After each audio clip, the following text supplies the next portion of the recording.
প্রিয় দর্শক, আপনারা দেখতে পাচ্ছেন গতকাল রাতে সার্জিস আলমের উপরে হামলা করার চেষ্টা করেছিল দুর্বৃত্তরা।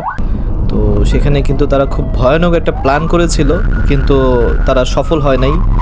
আল্লাহ আসলে ভালো মানুষের পাশে সবসময় আছে। আজকে নির্বাচনে জেতার আগেই যদি এই অবস্থা হয়, পরশুদিন নির্বাচনে জেতার পরে কি হবে একটু ভেবে দেখেন আপনারা।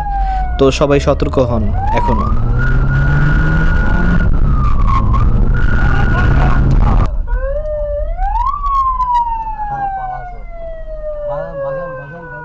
বের হই না, কেউ বের হই না। ভাই বেরিয়েছে তো, ভাই বেরিয়েছে না, ভাই বেরিয়েছে। আরে ভাই ভাই বেরিয়েছে, ভাই বেরিয়েছে, ভাই বেরিয়েছে। যাও ভাই, পুলিশে।